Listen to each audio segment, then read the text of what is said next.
Let's talk about pricing. This pet drink costs 400 naira in the open market. Somewhere else, it might cost 500 naira. If you go to some shopping malls, you can see it as low as maybe 390 naira per unit. Some bars, restaurants sell it as high as 2,000 naira, 1,005 depending on the location.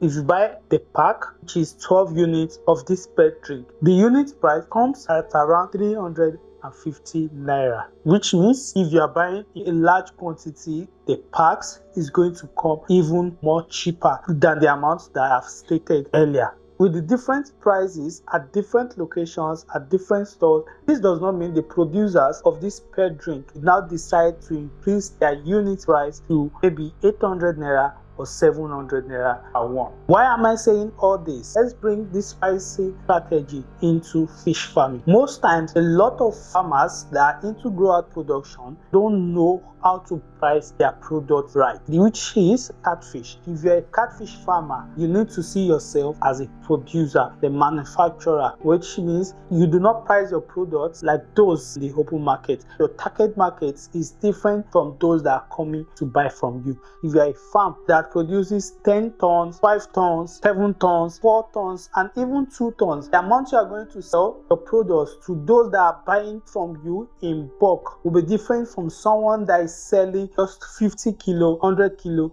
to customer. Let me put some numbers to it to make you better understand what I mean. In the open market, there are some people that sell their fish for 2,700 per kilo or table size. But if you, as a producer that is producing in large quantity and you want people to come and buy and offtake your product all at once, you cannot sell per kg for 2,800. Not minding that is the amount they are selling in the market. If you want to do business and you see yourself as the producer of what you are selling out, you need to determine the right price that is going to bring out your profit, not just based on what people are selling. If you are selling at the same amount that they are selling in the open market, there's no need for off-takers to come to you to buy in large quantity. To be better off for them to buy where it's closer or in the open market because it's still the same thing. But if you can see yourself and you can calculate that this is the amount I used in producing this quantity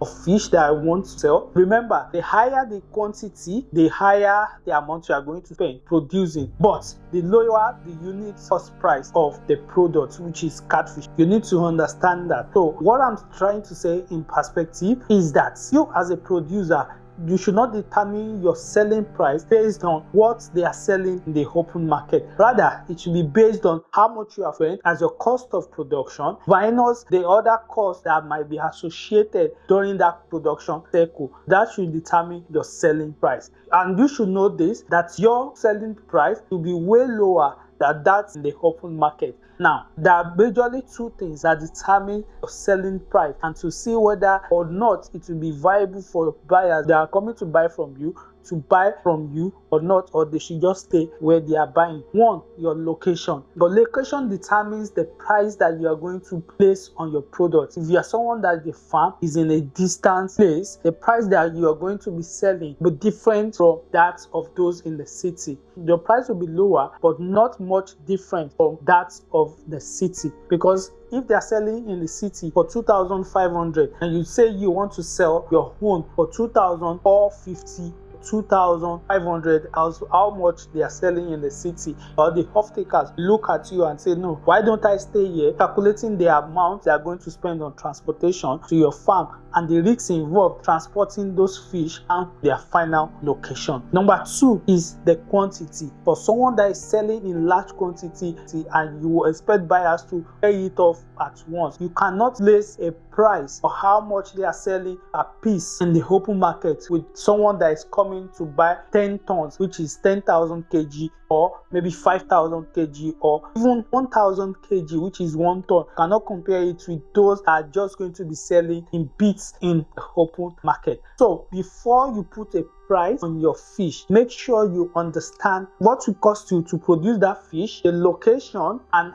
every other expenses associated to the cost for that production cycle. If you are still confused on what I have said, I have a training on understanding the financial implications involved in fish farming. You can register for that training. It will make you understand how to calculate your cost of production, your estimated profit margin, and how to determine your selling price. And it will bring out the required profit that you should have, not minding the quantity that you want to go into. If you want to register for the training, you can send me a message through my WhatsApp or send an email. Email and phone number showing on the screen and also in the description box. So before you set that price for the current production cycle, make sure you understand your actual cost of production, adding other expenses involved and not just based on what they are selling in the open market. Remember, you are a producer, not a wholesaler, not a retailer, and your target market is not the final consumer. My name is Daniel from Agricfy Farms Limited. See you in my next video.